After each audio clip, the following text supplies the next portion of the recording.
Welcome back. Today we are going to be talking about the context in which we develop our collection management policy and our collection development plan. The context in which a library functions consists of three elements: the community it serves, the curriculum it supports, and the collection that it develops and provides. This week we'll be learning about these three elements as well as how to analyze or assess them. First, let's talk about the community. A school library, like an academic library, is unique in that there are two types of communities that a school library serves: the external community and the internal community. Both internal and external communities are constantly changing and developing. People move in and out, people age, businesses come and go, cities shrink and grow. Local, regional, national, and even global events can impact a community. There is no community that stays consistent forever, so even if you have a sense of what the community is like today, it will probably be different in 3, 4, or 5 years. Significantly enough that it will be time to formally and informally analyze your communities. This analysis is what informs the mission, goals, and strategic plan. So what do I mean by external community? The external community is made up of the local community in which the library sits or exists. It can be as limited as the neighborhood and as expansive as the state in which the school resides. Members of the external community are parents and grandparents, volunteers, local business owners, experts, Rotary Club members, voters, legislators, and more. I think you get the idea. These community members impact what a school library does and how it does it, and can also be a resource for support and assistance. External community members can be collaborative partners who serve as advisors, mentors, and donors. It's helpful to know what resources are available in your community so that you can avail yourself of what they have to offer. Understanding the demographic makeup of your external community can also inform you as to the type of internal community that the library will serve. The internal community members are going to be the people who are within the school itself: students, teachers, administrators, coaches, other professional staff like nurses and counselors, and custodians. Anyone who exists within the school and interacts with the students and teachers and what takes place at the community would be considered the internal community, and they are the primary community that the library serves. As with the external community, the library media specialist should also have collaborative partnerships with different elements in the internal community. They also serve to advise, inform, interact, and support what you do and the role you and the library play in support of the students. In addition to knowing your community, in order to build partnerships, it's important to understand your community because they are who you are developing the collection for.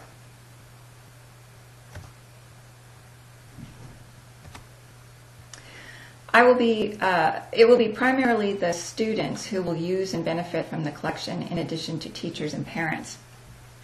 So many factors influence what the challenges and opportunities are in a given student body.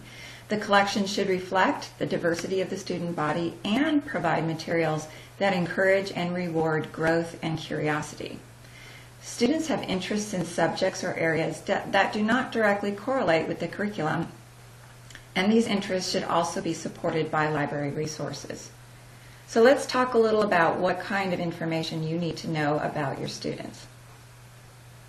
All of the demographics listed on the slide are important information that will affect the types of resources you select for your collection.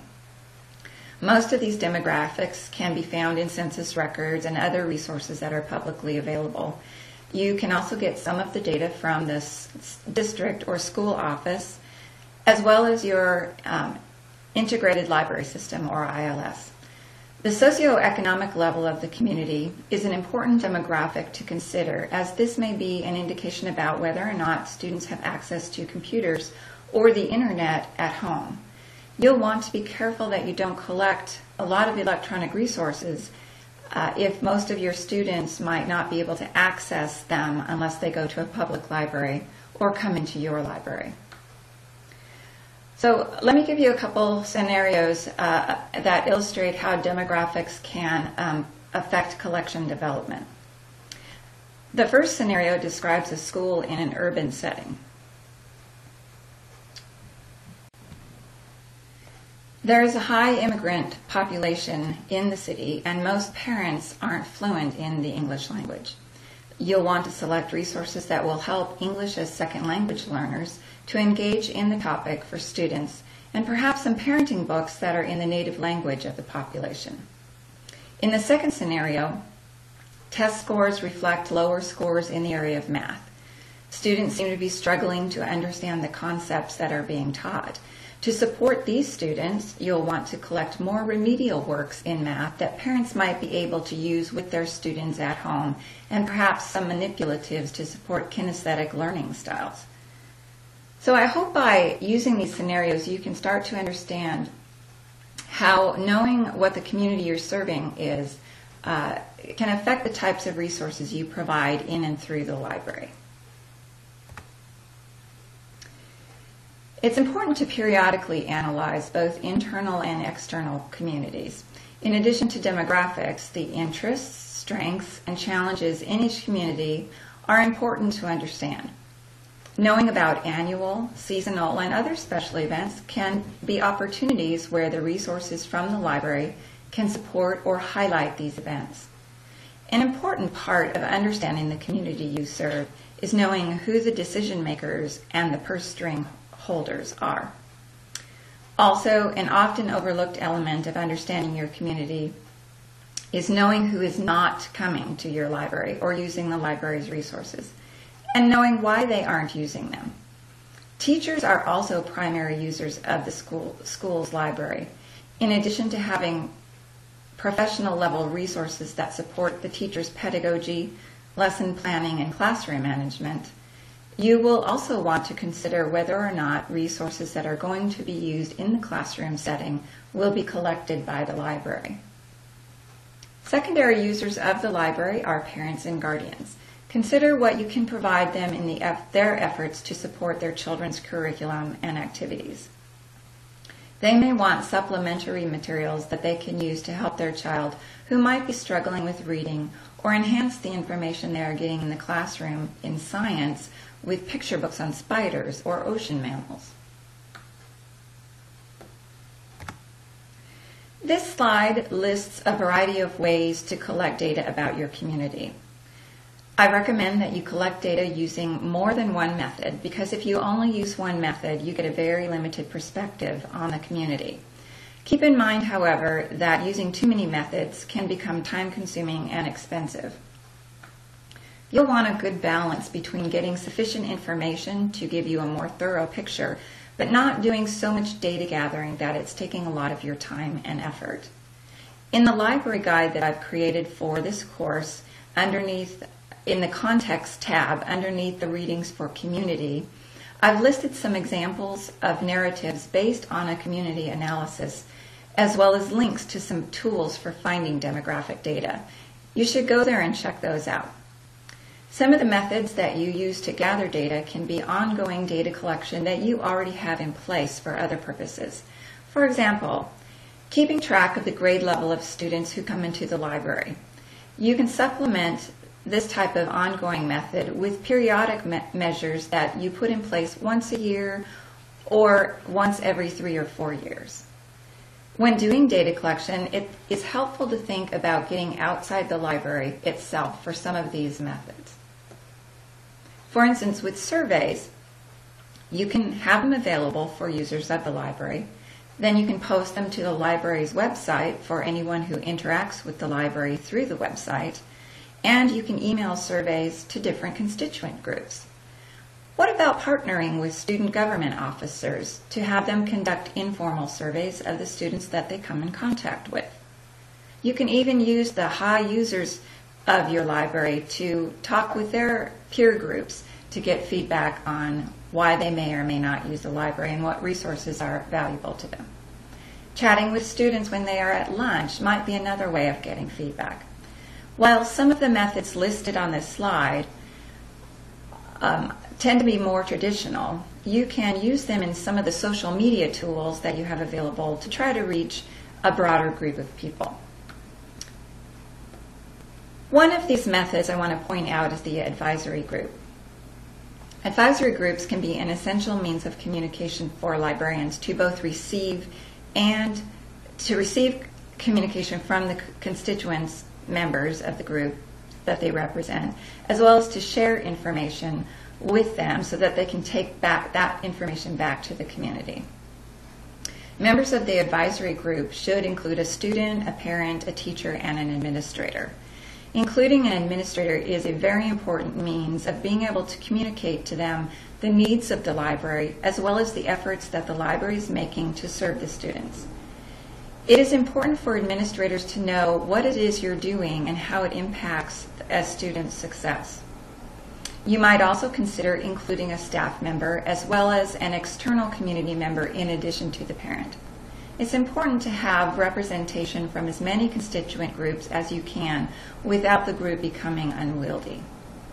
Keep in mind that while the methods listed are intended to be ways of gathering data about the community, they can also be used to push information out to the community. For instance, you might want to assess the teacher's awareness of a new database that you have available. You can list all of the databases available with a brief description, and as the teachers read through the survey in order to answer questions about their level of awareness, they will be learning about the new database that they may or may not have known. They may also learn about resources that you've had for a while that they just weren't aware of. I mentioned thinking outside of the libraries for surveys, but it's also very important for the library media specialist to get out of the library and into the community in order to build relationships with all the different populations that they serve, as well as placing themselves in situations where they can listen to the community's needs in a more relaxed and informal situation. If a library media specialist only interacts with somebody in an official capacity, that person might not share as openly or frankly as they would if the LMS were to interact with them in a social context or environment. Additionally, they come to see the library media specialist as a person, a human being, maybe even as a friend, making them more likely to communicate with the LMS things that they might otherwise not share. As an example, while sitting with other teachers at a football game, you might hear about a project that the 9th grade history teacher is planning on doing with their class on the Middle Ages. When you get back to the library, you can check to see if you have sufficient resources available for all the students in this class to use. You can organize a display on the Middle Ages, bringing together the books and other resources into easy availability for the students. Next, let the teacher know about the resources that you have available. This will demonstrate that you're listening, aware, and proactive. They are more likely to consider the library's support the next time that they plan a project or other assignment. Had you not been at the game, you might not have heard about the project and wouldn't have been able to make these kinds of connections. It's really important to be out in the community and to be listening for what your users' needs are.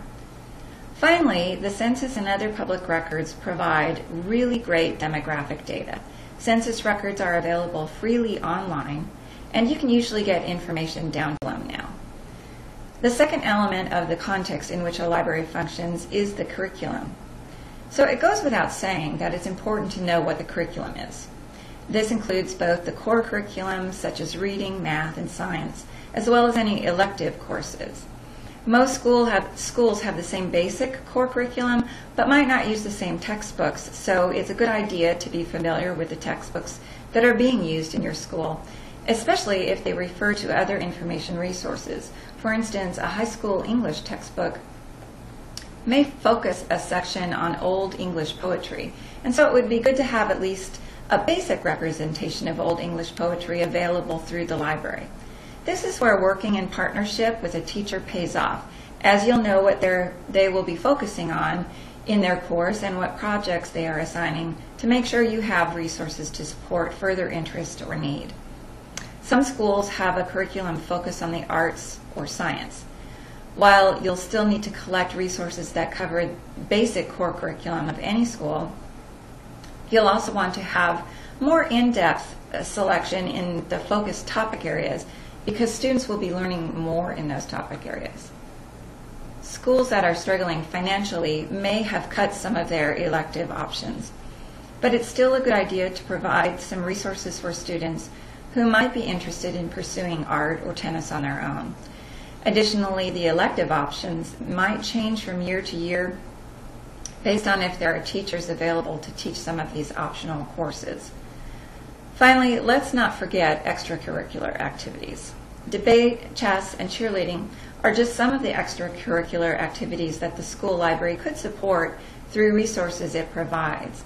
To find out about both school and student-initiated extracurricular activities, you may just catch the interest of a student by having a book about designing stage sets available who might not otherwise find a need to use the school library. Another aspect of the curriculum that a library media specialist should be aware of are the initiatives and trends that are impacting the school. Schools have been wrestling for a while with trying to meet the Common Core standards. That has made a huge impact on what schools are doing. The school library should definitely play a role in providing support for this standard. Some schools have been using curriculum that focuses on the STEM subjects, science, technology, engineering, and mathematics. But be aware of external initiatives that have implications of impact on school. Pedagogical trends impact the way teachers teach and methods that they use. For instance, the flipped classroom. This isn't a really new trend, but recent assessments are showing the effectiveness of this teaching model. So it would be helpful to provide materials for your teachers to help them learn about and implement a flipped classroom. Using music to teach a subject is something that is becoming more popular. Virtual learning is impacting the way teachers in the classroom teach. We're doing a virtual model with this course. More and more students are in primary and secondary schools are supplementing their brick and mortar classrooms instructions with virtual tutorials or full online courses, and this affects their expectations on what happens in the classroom. Some ways to learn about changes in the curriculum, as well as new initiatives and trends, are to attend staff and departmental meetings. Build relationships with teachers so they see you as a partner in the work that they do in the classroom. And join both library and education listservs. I mentioned getting out of the classroom to be in places where you can hear what teachers are doing and what information needs they may have. Build partnerships with teachers so they see you as an ally and a support. Having a good understanding of what is going on in the classroom will make it easier for you to provide materials for students and teachers. Students will discover that their school library is relevant and helpful for both their classroom requirements and also their personal interests. Teachers will find support for learning about new initiatives and trends that will impact the work they do in the classroom. At the end of the day, the library media specialist will have demonstrated the value that their library can provide to the community it serves. Collection. So in order to develop a collection that meets the information and interest needs of the community and the curriculum, the first place to start is to determine what collections the library needs to have and how effective those collections currently are.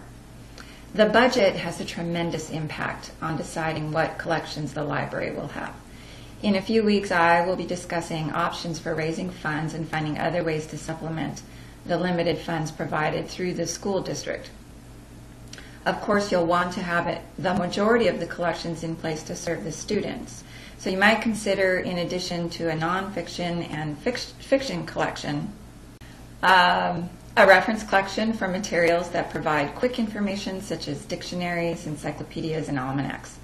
Some libraries are replacing some, if not all, of the print reference titles with electronic books or even providing links on the library's webpage to quality websites that can serve to answer reference questions. We'll discuss the pros and cons of selecting electronic resources as opposed to print resources in a couple of weeks. For now, don't forget this alternative format as a means of expanding your print collection.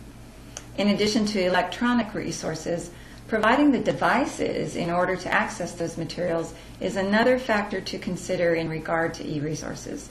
The extensiveness of the e-resources collection could depend on the ability of library staff to help users use and troubleshoot the technology.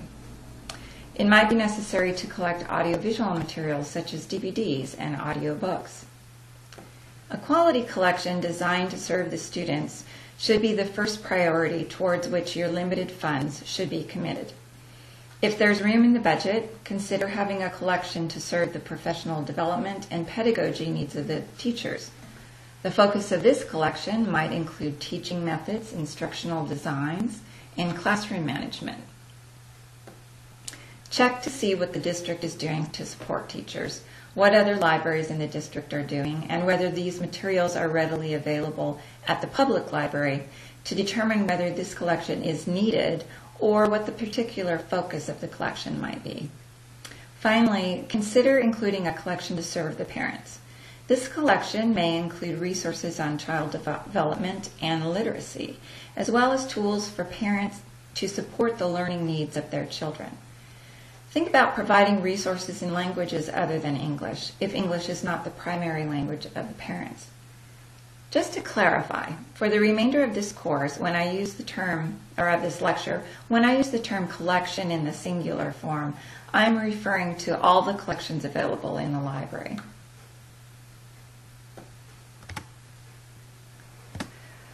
Once you have decided what collections your library should have and the types of materials you want or can provide access to, it's time to analyze the collection to see where it is in relationship to where you want it to be. You will then be able to create a collection development plan that will list the steps needed to move the collection closer to becoming the best collection to serve the information needs of your community. Collection analysis is something that should be done on a regular and ongoing basis. However, bear in mind that there might also be a need for collection analysis that is triggered by circumstances. This will likely require a focused collection analysis or needs assessment. Some of the things that bring about a focused collection analysis are if the standards are revised, if the curriculum has been revised, and if there are new textbooks. A new teacher in a subject area might prompt you to assess a specific area of the collection that they teach. A change in the community, internal or external, should generate a focused collection analysis geared around the needs of that community. Another prompt for a focused collection analysis is requests for material in a particular subject area, especially if you're finding that you're not able to meet the needs with the materials that you have. After heavily weeding a subject area, you'll want to do an analysis to determine if the materials that remain are sufficient to support the curricular and interest needs, or if you need to be broadening what is there, or maybe providing more resources so that they will be sufficient to support the number of students needing them. New teaching initiatives or trends can also be a trigger for assessing both the professional as well as student collections in the library. With limited budgets and support, you need to spend your money and time wisely. Although a collection analysis may feel like it will take a long time to do, time that you may feel you don't have, it will help you develop priorities for how to spend your time and budget. Within a given subject area, you'll want to assess what sorts of things you have available in all formats, print, AV, and electronic. As part of the assessment, we'll consider providing materials in different formats. Bear in mind the resources that are already available at other libraries, such as libraries in the school district or at the public library, as there's no point in duplicating other resources that are readily available. Collection analysis looks at the strengths and weaknesses of the collection as it relates to the community and the curriculum. I've listed on the slide the criteria that should be assessed as you work through a collection analysis that will help you provide the appropriate breadth and depth of the collection. We will consider these criteria more in depth later, but I do want to talk a little bit about the importance of organization of the collection to making the collection more useful. This is often a criteria that's overlooked when doing a collection analysis, but there are times when you don't really need more resources as much as the resources you do have need to be more easily findable. If you find a part of the collection is underutilized, it would be a good idea to look at how that portion of the collection is organized. For instance, if there's an event coming up, such as Martin Luther King Jr.'s birthday, and you want to show how the library supports learning about Martin Luther King Jr. and civil rights, you might consider pulling all the appropriate resources from the various collections in the library and putting them together in a temporary display collection. This way, students can easily find the resources about Martin Luther King Jr. and civil rights all in one location where students can easily see them. Some libraries organize fiction by genre instead of by the author's last name. Many people look for fiction by the type that they like to read, whether that be mysteries or romance or westerns or science fiction.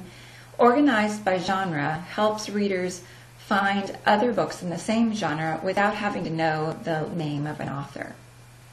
Biographies is another area that you might want to organize a little differently. Students needing to read a biography for a class might not know who they want to read about, and therefore may have a difficult time finding one if the biographies are intershelved throughout the nonfiction collection, as Dewey recommends. Putting all the biographies and autobiographies into the 920s, which is an optional number for biographies in Dewey, or even in a separate biography collection, may help your students find these resources easier.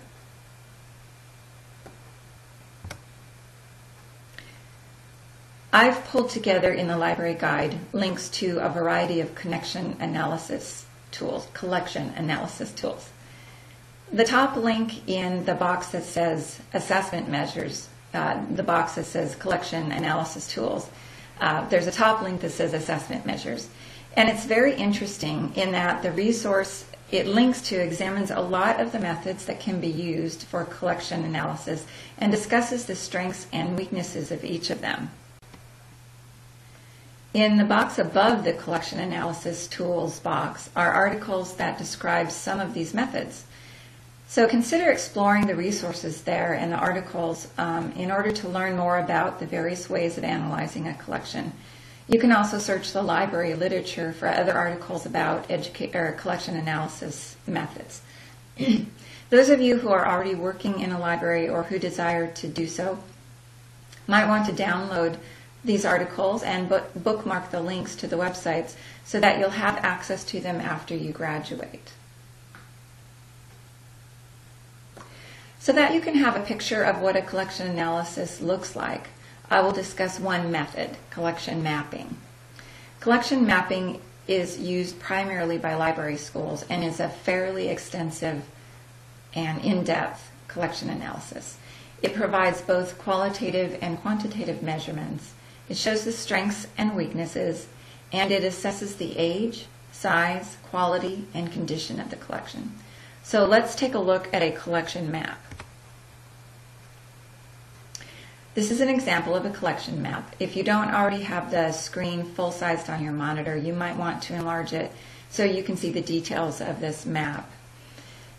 As you can see, the nonfiction collection is organized by Dewey number, and the other collections are listed after that. This particular library has an AV collection. Biographies are separate from nonfiction. There's a fiction collection as well as a separate paperback collection. There's a professional collection, a periodicals collection, and a reference collection. You can see that there is some quantitative data for each of these collections. It looks like paperbacks are the largest collection in the library and also have the highest circulation rate. The smallest collection, the 400s, is also the least used collection. The number of titles in each collection, circulation data, and the publication dates of the resources can be pulled from the library's Integrated Library System, or ILS. While this information is helpful, it only gives you one perspective of the collection. Another part of collection mapping will help you determine the quality. This entails comparing the titles listed in resources that recommend resources for school libraries to the titles in your collection. There are standard resources that list these recommended titles, and we will discuss those when we cover collection development more in depth. You can also find some of these resources in the articles listed in the library guide. For instance, ALA publishes lists of award-winning titles every year. These lists include the Newbery and Caldecott and the Coretta Scott King, and there's just a lot of awards that ALA gives out. So using the list, compare the titles from these lists to your collection. You'll quickly find out if your collection includes these winning books or not, and then can make a determination about whether you need to add purchasing these titles to the collection development plan. In the collection map, there is a column to indicate whether the collection has met, exceeded, or does not meet the goal, and another column for comments about the collection. For instance, it's noted that the computer science section in the 000s of Dewey is an area that is growing. The periodical usage only reflects what teachers check out, as students are not allowed to check them out. This library might want to implement a separate way of quantifying usage of periodicals so that they can have a more accurate figure. There are indications that a couple areas need to be weeded. There's also a note indicating the professional collection needs to be promoted. As you go through the collection, you will discover materials that should be weeded or repaired because of their condition, as well as obsolete formats that should be replaced. The note for the AV collection in this collection map indicates that they still have film strips and records. Yikes. I wonder if they still have the equipment to use those formats. While analyzing the collection can be time intensive, doing a collection map will give you a really good picture of the usage and condition of your collections, as well as any gaps that need to be addressed. This will help you determine the priorities for your collection development plan. The collection development plan is a 3 to 5 year plan that not only prioritizes where attention needs to be focused each year for developing the collection, it also considers how the materials budget will be allocated. This is an example of a collection development plan. It's organized by year, so year 1, year 2, year 3, and then by the area to be focused on in terms of collection development in that particular year and the topics in those areas. In this plan, the easy fiction is going to be addressed in the first year. You'll also note that easy fiction is included in years 3 and 5, alternating with fiction in years 2 and 4. Social studies will also be developed in the first year, but only 3 areas: countries, states, and Native Americans. Other topics within social studies will be addressed in the second year of this plan. A written proposal of how the budget will be allocated, how unexpected or urgent requests will be accommodated, and how expensive resources such as databases and equipment will be addressed will accompany the collection development map and this chart. It will also include other ways of meeting information needs beyond the budget. Because of limited funds, librarians need to think creatively and collaboratively. Perhaps a partnership with the public library will allow you to eliminate redundancy in your collection. You might be able to collaborate on collection development with other libraries in the school district and share your collections with each other.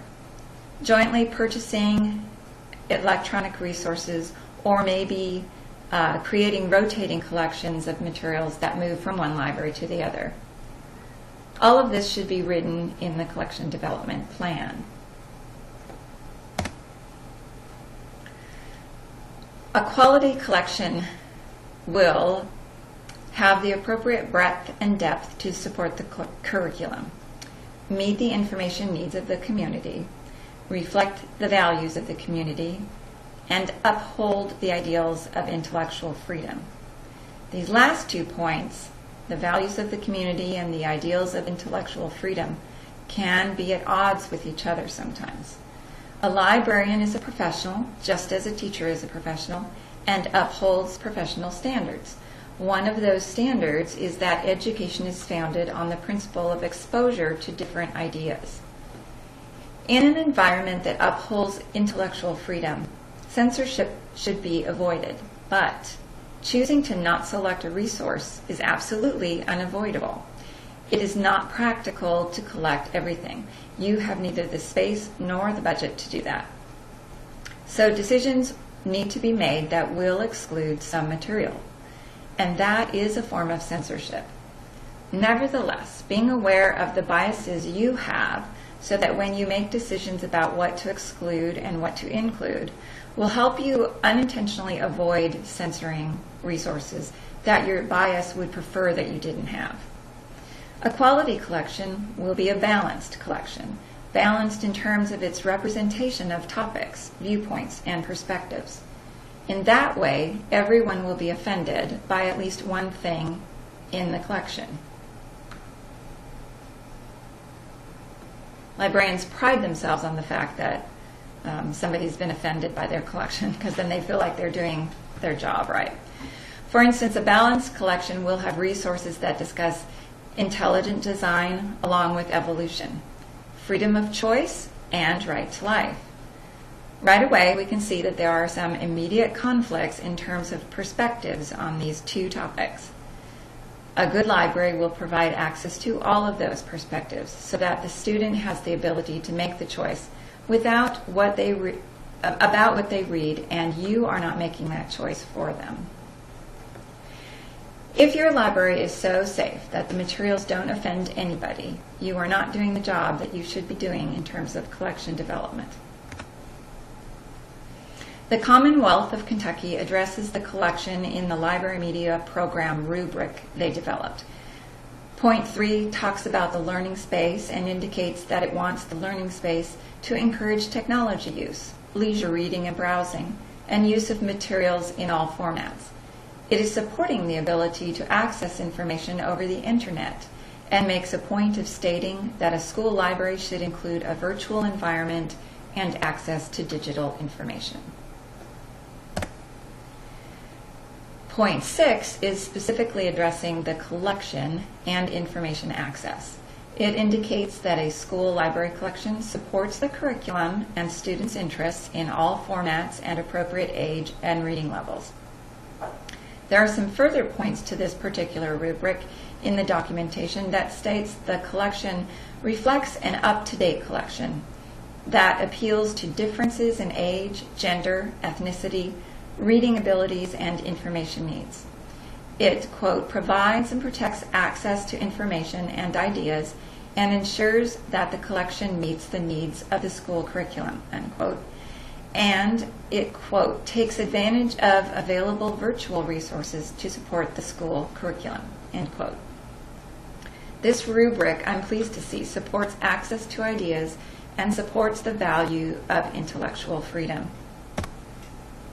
As I mentioned last week, the American Library Association has quite a few resources that support intellectual freedom.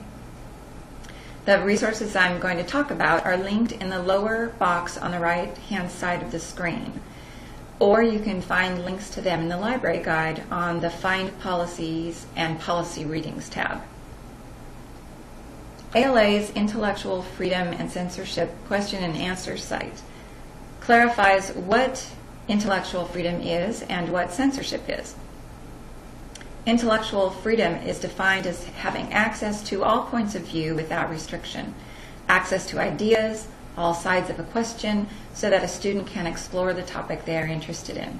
Censorship is the restriction and or suppression of access to different viewpoints or materials that someone finds objectionable or dangerous. Other documents that clarify the role of a librarian or library media specialist in supporting intellectual freedom, as well as the rights of a user of libraries, are the Library Bill of Rights, the Freedom to Read Statement, and the Access to Digital Information Services and Networks. It is important to include a statement about the Library Bill of Rights in the collection management policy. However, this can be controversial, so if you want to try to avoid controversy, you can simply put in a statement such as, the library will uphold its users' right to access and use a variety of information and materials, including controversial information and materials. I'm going to say that again in case you were writing it down. I should have put it on my slide.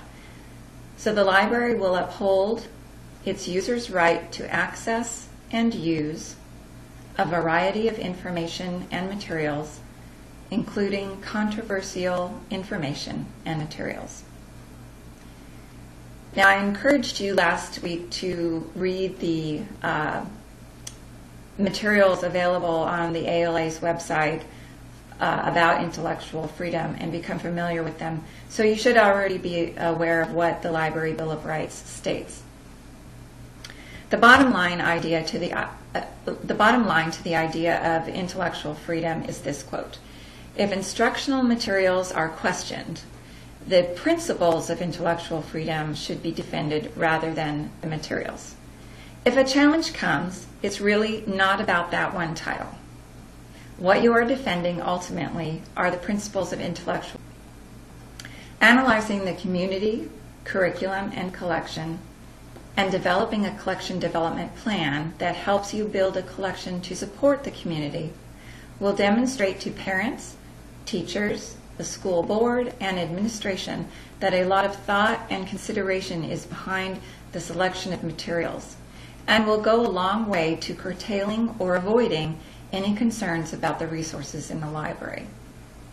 Next week, we will be getting into the nitty-gritty of collection development, and we'll be talking about some of the things in this lecture that I said we'll be talking about later. So look forward